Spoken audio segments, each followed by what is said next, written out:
Hey, welcome back to the Sunday Serving Channel, a place for gospel, hope, and truth to brighten up every week, every day, really. So happy Sunday. It's been wet pretty much everywhere. I guess the remnants of Hurricane Debbie making their effects known, at least here in New York. So hopefully everybody's dry. But we have a break in the weather here, perfect to take in a message. And I was thinking, it's so important, the topic of prayer. What is prayer? Talking to God, praying, asking God for His help, praising God, thanking Him, praying for each other, praying for other people, praying for when we feel a lack or a need, for strength, for peace, for forgiveness. There's so many things to pray for. There's also so many stories about prayer in the Bible. What caught my attention recently, looking through the Old Testament, was how some of the men of old approached prayer. So here, the story of Abraham talking with God, petitioning God. It's an amazing story of prayer. What can we learn from it today? Genesis 18. So it says, and the Lord appeared to him by the oaks of Mamre. Here's an oak tree. Be a good, great place. Oh, it's not an oak. It's a hickory. That works though. By the oaks of Mamre, as he sat at the door of his tent in the heat of the day. So here, Abraham's taking a little midday siesta maybe, sitting at the door of his tent under the shade of a big mighty oak tree. And the Lord appears to him. Can you imagine that if that happened today? And he lifted up his eyes and looked, and behold, 3 men were standing in front of him. When he saw them, he ran from the tent door to meet them and bowed himself to the earth and said, O Lord, if I have found favor in your sight, do not pass by your servant. So that's interesting right there. I wonder what's meant or what actually happened.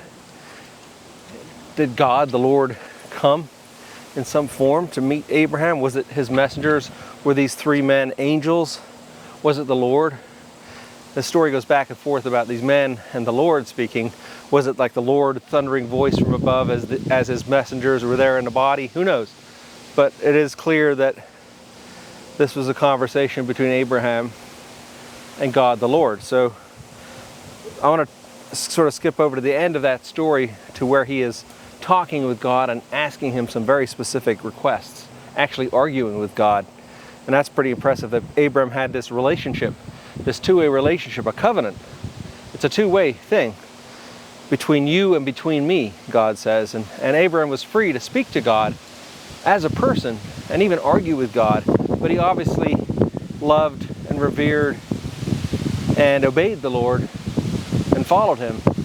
He was an upright and righteous man. That's why God loved him and blessed him. But let's go on here. So basically what happened was Abraham, made his servants hop and fetch to bring water to wash their feet and to bring food, prepare a calf and some meal.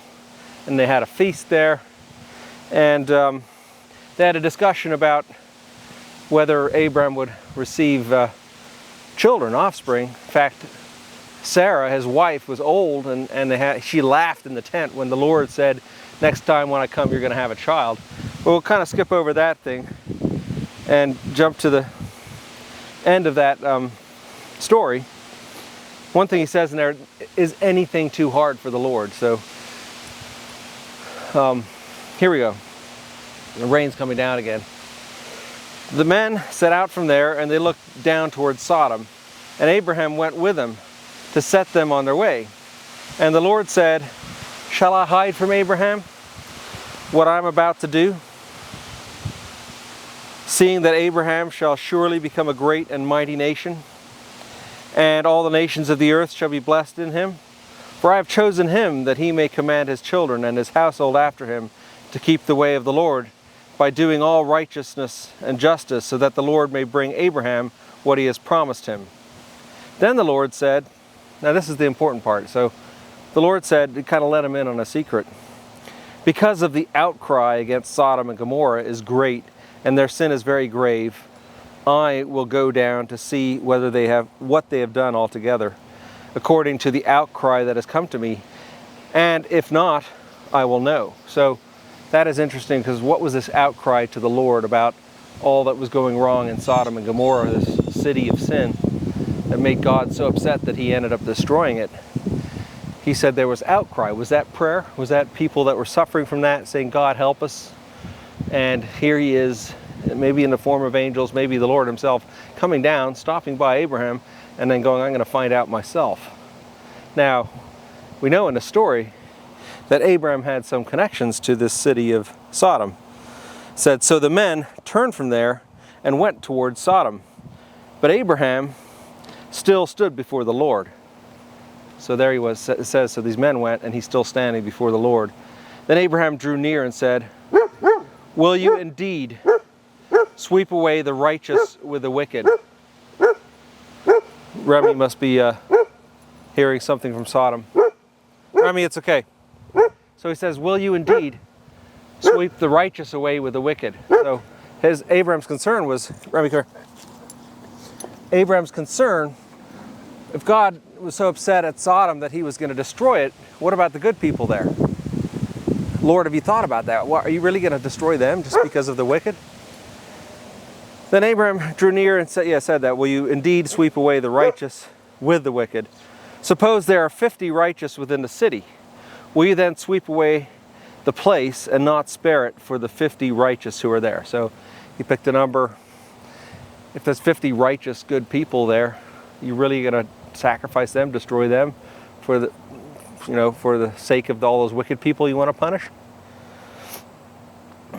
And Abraham goes on. He doesn't just ask that question. He says, "Far be it from you to do such a thing, to put the righteous to death with the wicked, so that the righteous fare as the wicked. Far be that from you. Shall not the judge of all the earth do what is just?" So, wow, that's pretty audacious that Abraham spoke like that to God. He said, "That doesn't sound like you, God. How is that just? Far be it from you." That's an admonishment. So I would never dare to speak like Abraham did, but Abraham walked and talked with God, but he loved God. But that's how honest he was in his prayer, and I think it is important to be honest in prayer. God knows what we feel, to tell him the way we feel, and here Abraham is doing it for his love, for the sake of these people in Sodom. And the Lord said, and God answered him. He didn't get angry at Abraham. He answered him. He said, "If I find at Sodom 50 righteous in the city, I will spare the whole place for their sake." Isn't that awesome? So God met him right there. Yep, if you find 50, or if I find 50, God says, I will spare the place for their sake. So you'd think that Abraham would be satisfied there and kind of leave it in the hands of God. But no.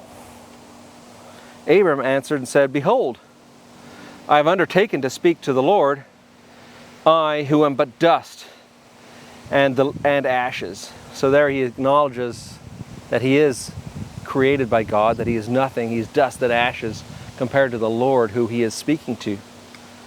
"I'm nothing but dust and ashes. But suppose 5 of the 50 righteous are lacking. Will you destroy the whole city for the lack of 5?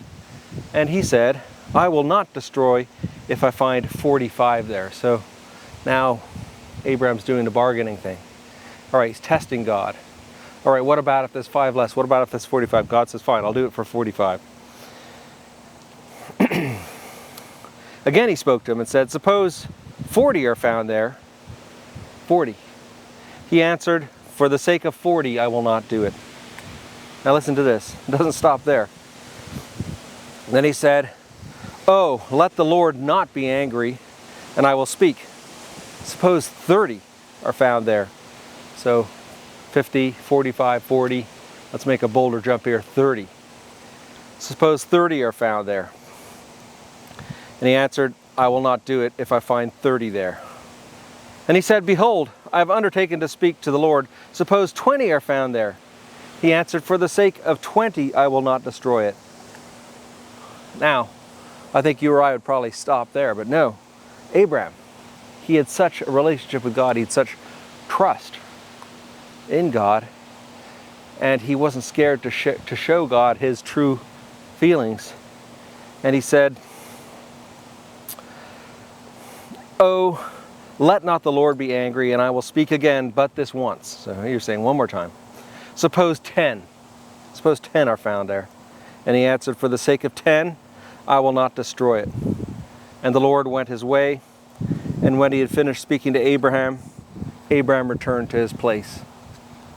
So, what a story of petitioning prayer.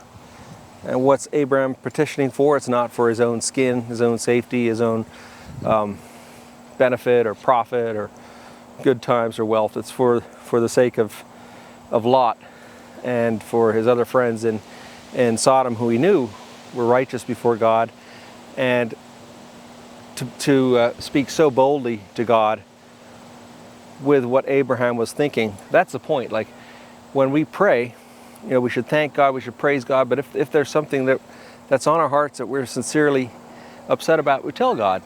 And with that attitude, Abraham did say, I'm but dust and ashes, you are the Lord, the creator, giver of life, taker of life. Who am I to speak? But let me ask you this question. So, reflect on that, and we should ask ourselves, are we praying enough? Are we talking to God? Do we realize that we are in the presence of the Lord?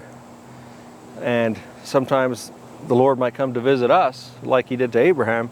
Maybe we just don't see it. Abraham saw it and offered the Lord and the three men that were there, rest, food, water, and then this conversation. So let's keep praying. There's lots to pray about. God bless you. Have a wonderful week under the mighty oaks of Mamre, and be safe in these times of storm. All right, Delta, come. Come here. Come here, puppy. Good girl. Come, let's go.